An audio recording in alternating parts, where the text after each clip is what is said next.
May 22nd, 2004. A tornado forms in southeast Nebraska and just keeps growing. 2 miles wide, 2.2 miles wide, 2.5 miles wide. A funnel so large that it would engulf Central Park. The Hallam, Nebraska tornado, the world's largest tornado for almost a decade, erased an entire town in minutes. Most people have never heard of it. Today, I'm taking you inside one of the most intense storm chases I've had in over 25 years of chasing, including over 200 tornadoes. You'll see the exact atmospheric ingredients that turn this high-risk day into a once-in-a-decade freak of nature. You'll ride along with me, step by step, as I intercept this 2.5-mile-wide monster, including the moment I captured one of the most iconic videos of my chase career. And you'll get the lessons I still carry with me every time I chase. If you've ever wondered what it feels like to stare down the world's largest tornado, stick around. You're about to find out.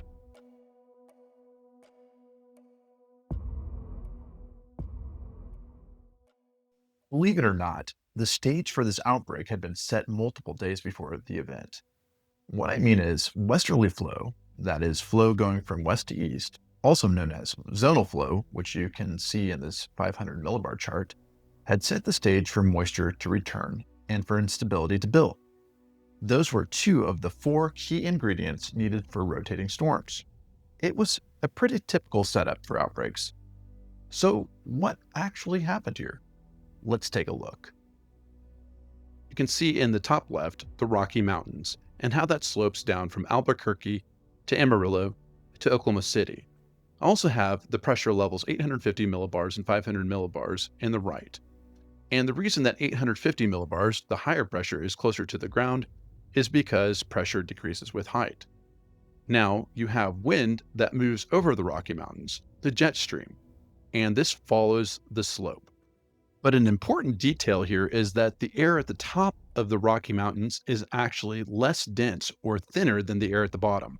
That's why if you've ever been hiking up in the Rockies or you've been running, you'll know that it takes a little while to get acclimated to that air because it's less thick.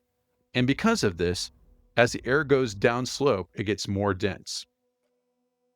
And as the air gets more dense, those air molecules start to bounce off of each other as they're getting pushed down slope. And so the air at the base of the mountain or in the lee of the mountain becomes warmer than at the top. The air at the base of the mountain starts to rise because it's warmer than its surroundings. And that rising air begins to mix with the cool air.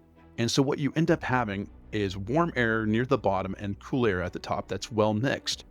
And eventually, this layer of air that's well mixed detaches and moves over the plains. This is known as the elevated mixed layer, and it is a very key player in severe weather in the plains. So it turns out that the elevated mixed layer, or EML, can take days to form. So the upshot is that you should be able to tell in advance about the potential for instability, which is what the EML contributes to. So we're back to the cross section. And for a partial review, you'll recall that the air at the base of the mountain is warm. And due to the hot air balloon effect, the warm air rises. Well, it turns out that nature hates a vacuum. So air rushes from all around to fill that vacuum. The center of that vacuum is a low pressure. This is known as the lee trough, and it's a very significant player in severe weather in the plains. Now that we've seen how the moisture return and steep lapse rates formed, we can go back to the maps. You could see pressure rises in blue and pressure falls in red. And general surface pressure did whatever the jet streaks aloft were doing. When wind speeds increased, pressure lowered and vice versa. What we saw here were pressures going up and down as small jet streaks moved in and out. We didn't see sustained pressure falls until the main system arrived, mainly on May 21st and 22nd. So how did this all affect the moisture return? At the start of the loop, the high dew points were still mostly bottled up along the Gulf Coast. But as the westerly flow strengthened, moisture surged northward. Notice, though, how inconsistent it was. Sometimes you had 70-degree dew points, and sometimes they got scoured out again. That inconsistency came from those mid-level jet streaks pulsing in and out, plus several rounds of storms in the days leading up to the outbreak. Both of those things tended to flush the moisture away and limit instability. Yet, on the large scale, the atmosphere was steadily putting the pieces together for explosive storms. 500 to 700 millbar lapse rate helps us detect the elevated mixed layer, or EML. When the EML is strong, meaning temperature drops rapidly with height, the stage is set for big instability. In this chart, the orange shading represents any lapse rate steeper than 7 Celsius per kilometer. The bigger the number, the more potential instability you have. Very steep values are called steep lapse rates. You could clearly see the orange shading correlated with stronger westerly flow over the Rockies, exactly what we had seen in the 500 millibar height loop. When that hot, dry air overspread moist low-level air, it created extremely unstable conditions, the kind that fuel massive updrafts and rotating thunderstorms. East of the Rockies, the lapse rates were blue or only modestly steep because the EML only formed over high terrain. The closer you were to the mountains, the more orange the map became. Anywhere that orange plume sat had huge instability potential, provided enough moisture could get underneath it.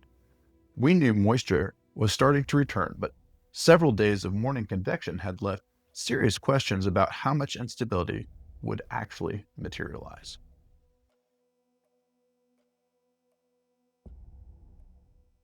Just like the 2 previous days, a large complex of storms rolled across the Central Plains that morning.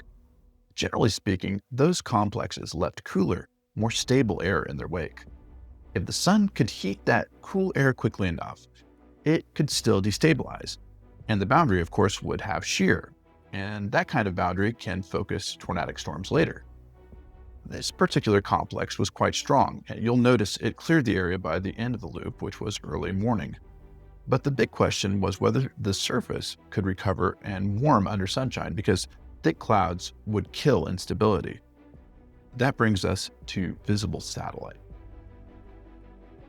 This is a visible satellite image from first thing in the morning on May 22nd, and you can see the morning storms had exited Nebraska. They had pushed into northern Missouri and southern Iowa, and they had left cool outflow in their wake. You can see the low clouds over northeast Kansas and northwest Missouri, but you can also see some other clouds in central Nebraska and western Nebraska, and those would have the tendency potentially to limit instability through preventing sunshine. So the big question that day was whether those clouds would clear. Fast forward to 1 p.m. There are basically no storms anywhere. Sunshine had won out north of the boundary. The outflow boundary was actually hard to pick out, which is pretty typical when the sun comes out. But if you kind of squint a little bit, it appears to be roughly oriented east to west across southern Nebraska. The question was, how did the large-scale pattern support tornadic storms? At 300 millibars, which is basically jet stream level, we had a trough in the west and a ridge in the east, which is a pretty classic severe weather setup. And the trough itself had a neutral to maybe slightly negatively tilted configuration.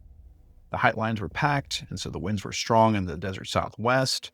And air tends to rise where the curvature changes from trough to ridge. And that inflection point sat right over Colorado and Nebraska and Kansas. So anywhere in those areas was experiencing some rising motion, and that would potentially fuel thunderstorms. Western Nebraska was in the left exit region of a jet that's entering the trough, and that's a favorable area for rising motion. And there's another jet that can be inferred leaving the area, and the right entrance region of that is over eastern Nebraska, so there might be some rising motion there as well. So overall, combined with the curvature, that meant very strong large-scale lift was present over much of Nebraska that evening. The same story continued at 500 millibars. Very strong vorticity advection, positive vorticity advection, pushed into south central and southeast Nebraska.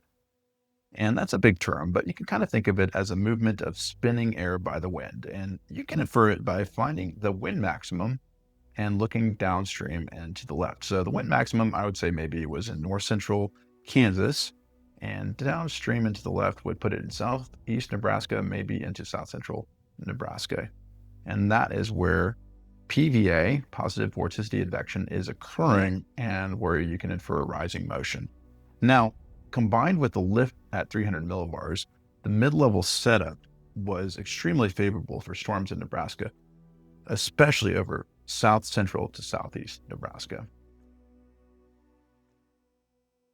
Now, it's the same story again at 700 millibars.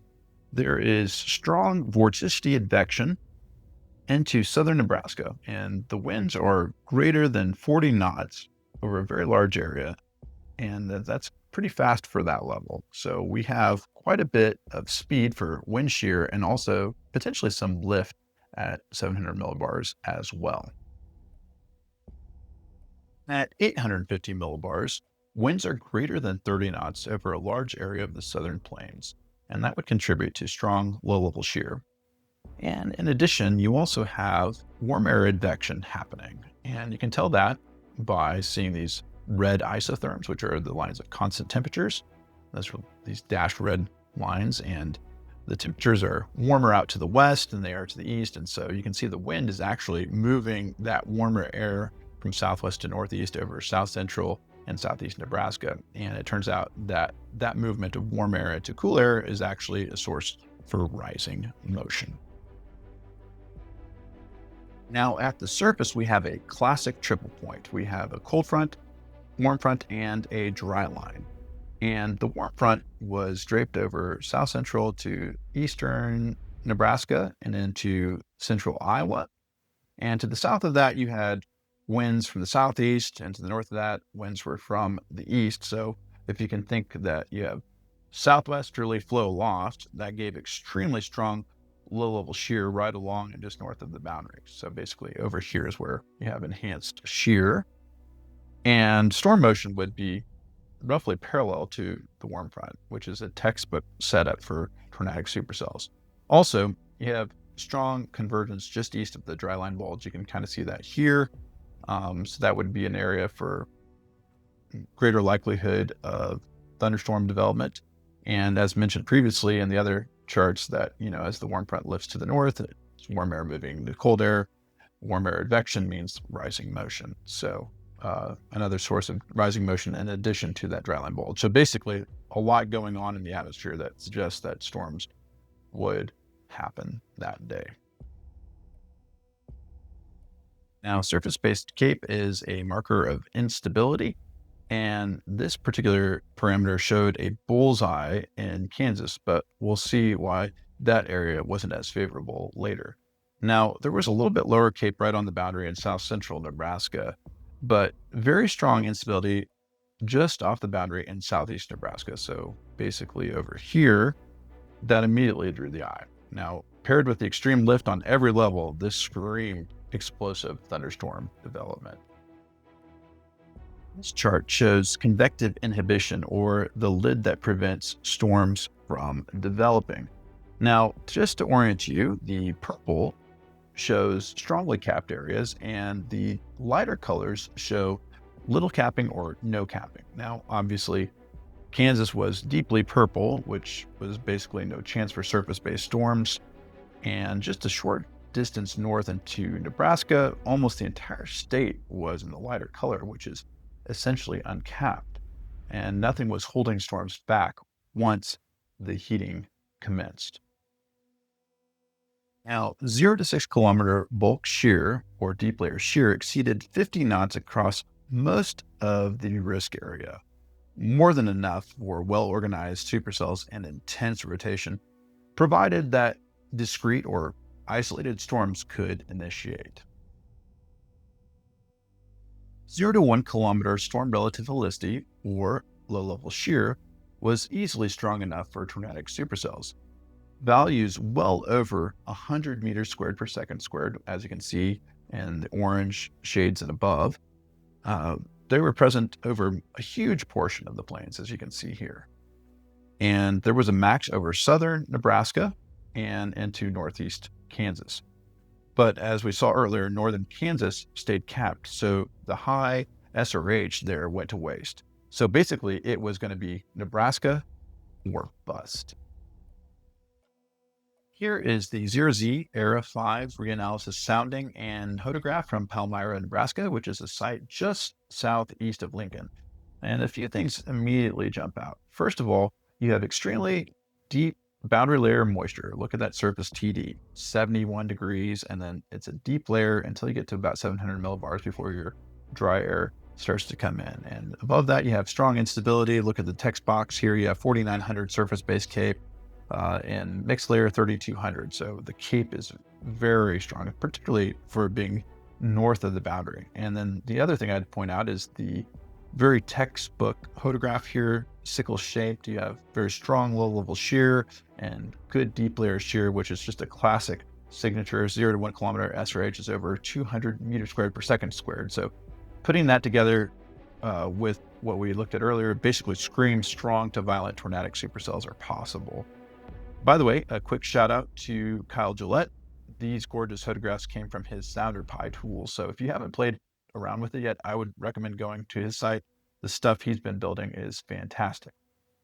All right. So what did the Storm Prediction Center have to say about this setup? So based on the factors we just discussed, SPC decided to issue a moderate risk that stretched from western Nebraska to eastern Iowa, generally along the warm front and outflow boundary. Tornado-wise, the morning outlook carried a 15% hatched area across southeast Nebraska and southwest Iowa. I should mention that by the last outlook of the day, with a tornado outbreak already in progress, SPC upgraded to a rare high risk with a 25% tornado probability, which was essentially a no-brainer at that point. By the way, if you're interested in leveling up your tornado forecasting, check out my tornado forecasting cheat sheet. It tells you what kind of numbers to look for and where to look for them. The link is in the description and in the comments.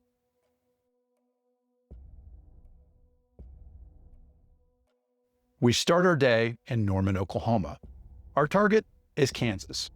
We think that Nebraska could be a better play, but Kansas is closer to home. And for various logistical reasons, we don't leave home until late morning. But our target is only 4 hours away, so we're fine on time. We leave Norman around 11 a.m. We roll as a 2-car convoy with 5 people in total. In my car, we have Jeff, who is my main chase partner, and Brent, my old high school buddy. And as we close in on Wichita, decision time hits. Do we stay north on I-135 for the western target, or angle east on I-35 for the eastern play? While we're driving north, storms explode across western Nebraska. Upper level lift has clearly arrived. The question is, will it be enough for northern Kansas? It's almost 3 p.m. local time. We pull up the latest surface map, and there it is, the one observation that forces us to drive a whole lot farther. The dry line punches much harder and farther east than any guidance showed, and that convergence zone chips northeast, right out of Kansas and into Nebraska. Are we really about to bust after all of this? We make the call that changes everything. We don't drive 4 hours to go home empty-handed. It's going to be Nebraska, bust. But first, just outside Emporia, lights flash behind us. Jeff hits the brakes hard, and the follow car rides too close, and our friends get nailed for tailgating. This causes a 30-minute delay, and we're already running late. Are we even going to make it? We finally cross into Nebraska. It's pushing 6 p.m. Every storm is still west of Hastings, a solid 2-hour drive from where we were. And we have about that much daylight left. But I am determined to see something today. So I'm driving, and naturally, might speed up a little bit. Of course, Murphy's Law. Right then, a police officer sees me, turns his red and blues on. Now, we roll into Beatrice, and I get my first ticket of the day, the convoy's second. Another 15 minutes gone. The storm's still nowhere in sight. Then, out of nowhere, the sky absolutely detonates. One isolated cell blows up 60 miles west of us and comes straight at us. We blast west toward Hebron. A thermonuclear updraft towers directly ahead. The anvil is sharp, knife-like. It is the fastest tower to supercell transition I have ever witnessed. Date is May 22nd, 2004, near the town of, I can't remember, Fairfield or Fairview, Nebraska. Heading west on 136, went through Beatrice, got a ticket, paid a lot, going to pay a lot of money. Hopefully this video will pay more. Anyway, get back with you as soon as this looks really... We reach the storm near Hebron, and we pile out and set up tripods. Now the storm starts high-based, but within 5 minutes, a ground-scraping wall cloud drops. It sits right on the boundary. Baby, spin! How did that happen? How did that happen so fast? Holy cow! Look at that rotation, too. That got its act together and fast! Get your camera, Brent! It's gonna be a pretty Brent, big get your tornado. camera! That's gonna be a big tornado!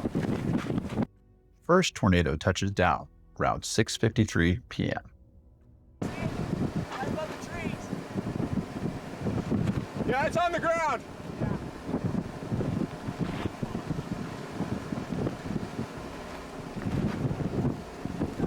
Look at the motion. I know! This thing is a beast!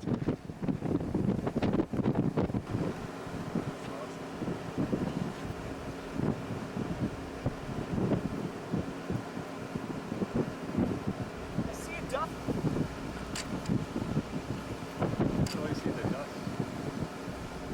Thank you, Nebraska.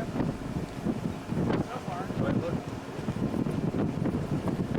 Hey! Let's get close to this puppy. Yeah, that one's been tornadic for the last few hours. Oh, it has been?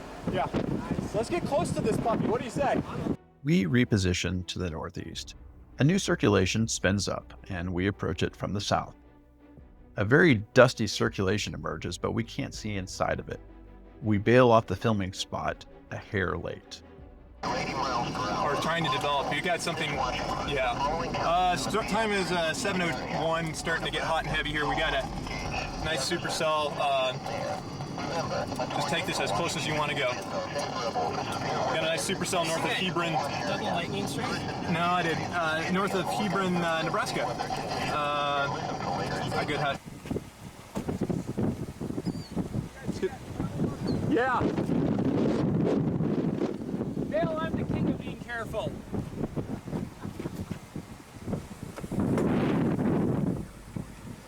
Okay. Enough structure shots. This thing's about to put down a tornado. Should probably scoot east again. Yeah, we can go north and then east. Yeah, this thing is trying to put down one pretty good one here.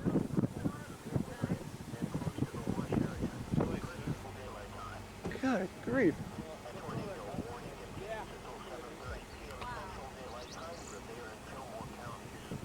Let's go south so we can get east again. All right. I want to get some debris cloud shots here. Whoa, got the lightning behind that. Nice. Not very. Not very. Not. It's a nice tornado cyclone on this thing. Wow. What? Yes.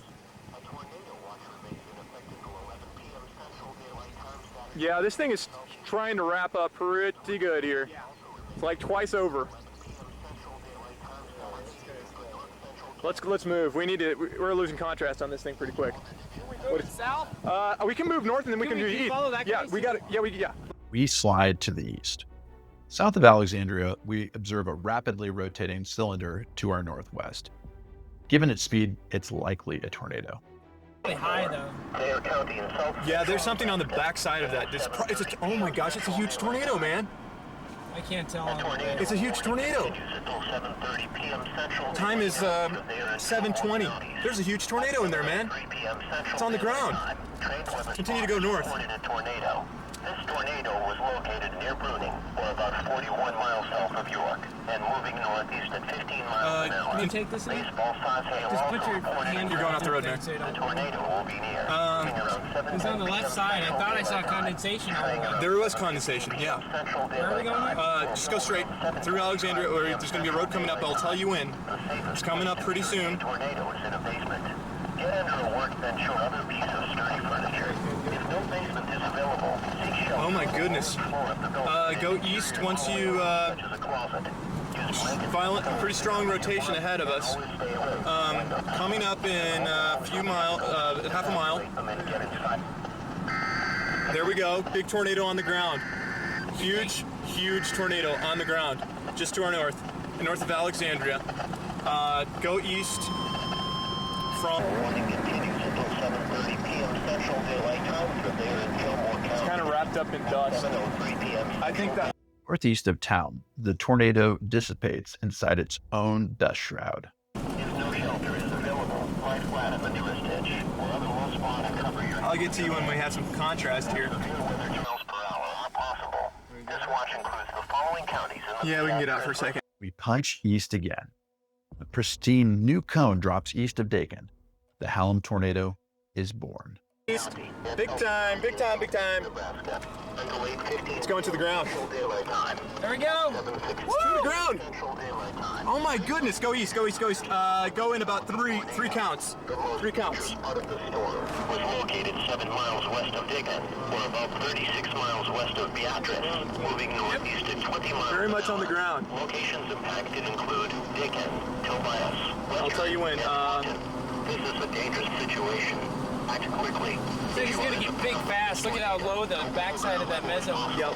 Otherwise, go to a small interior room on the lowest floor of the building. Get out of the road. Watch remains in effect until 11. You idiots, you guys are not, you're gonna get hit. Southwest and eastern Nebraska. Okay, that's going big quick.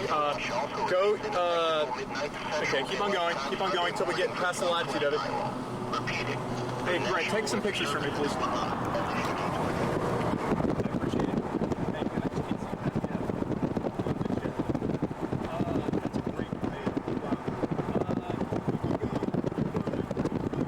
Let's just keep going, man. It's not a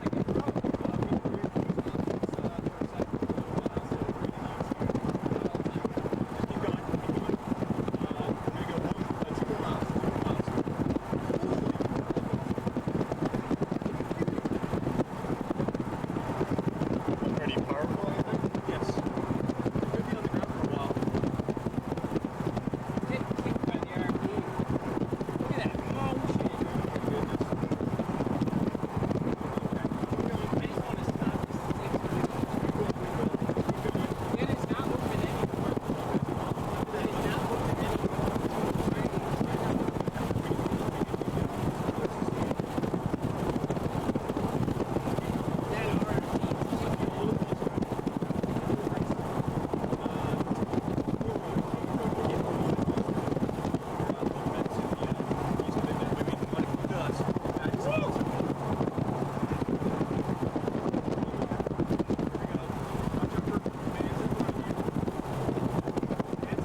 Yes, it's working.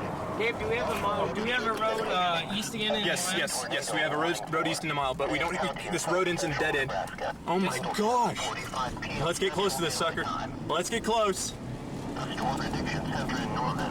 This is a big puppy. Holy cow! This is a big puppy. We are talking major tornado here. Major tornado. Looks like the condensation wants to come all the way down. Oh yeah, it does. It's on the ground though, for sure.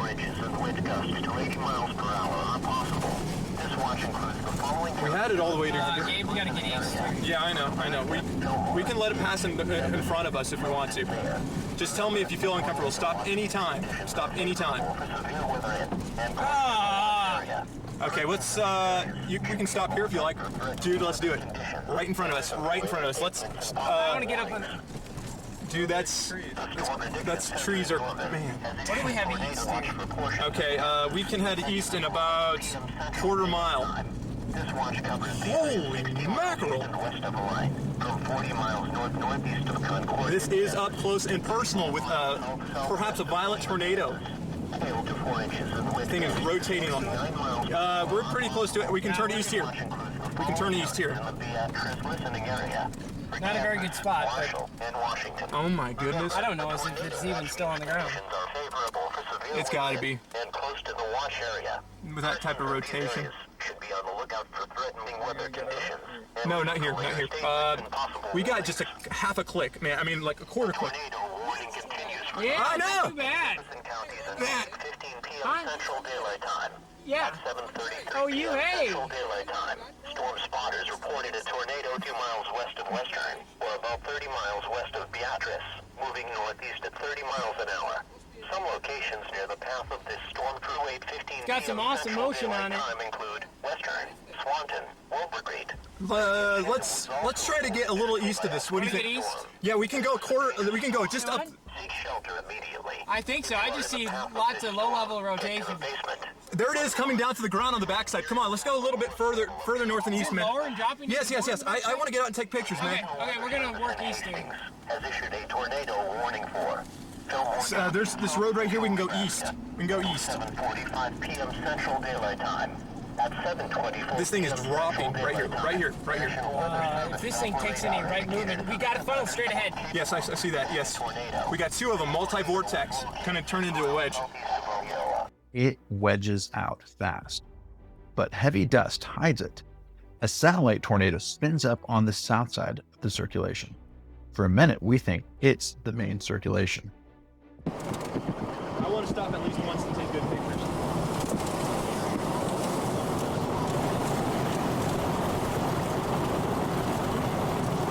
Oh, look at that nice little funnel right This thing is sick looking.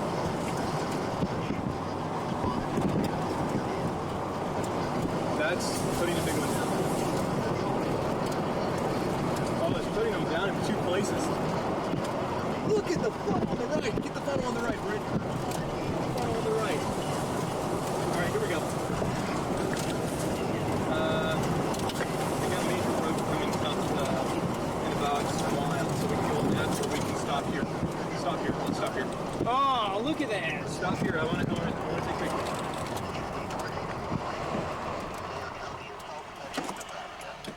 Okay, Brent, I can take the camera from here. Thank you, sir.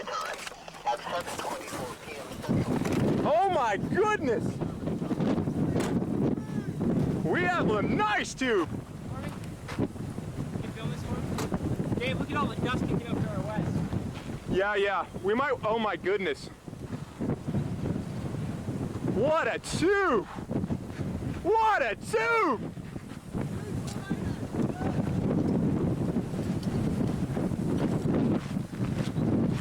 From OU? Hell yeah. All right, nice to meet you. What's your name? James. Gabe. All right. RFD's not very warm, but I don't think it needs to be. This thing is a huge tornado. Like, there's two major circulations there. Maybe three. I don't even know what to focus in on. Hey,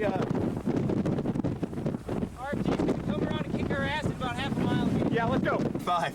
continue with probably a large dusty wedge on the ground here near the town of Western, southeast of Western in Nebraska. It looks like it may be off the ground now. We can't tell quite for sure, but this is a very violently low rotating wall cloud / tornado.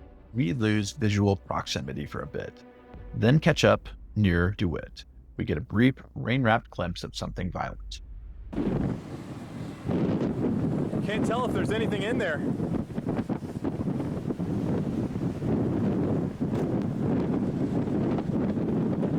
This is a big HP right now.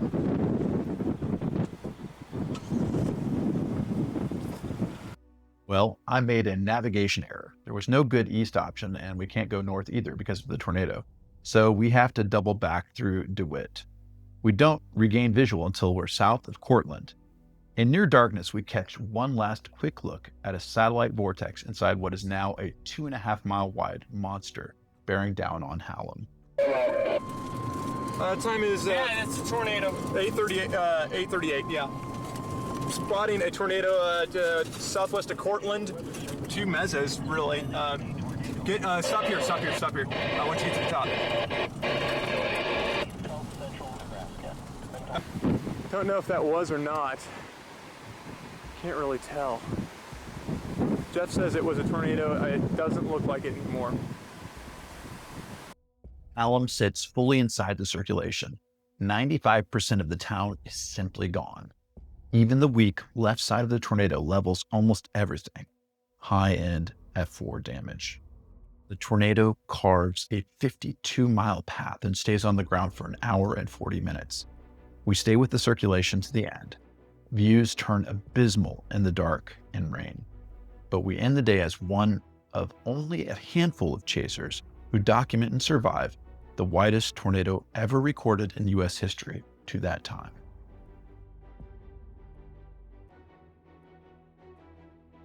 I learned several lessons on this chase. Number 1, be ready to adjust your forecast with real-time data.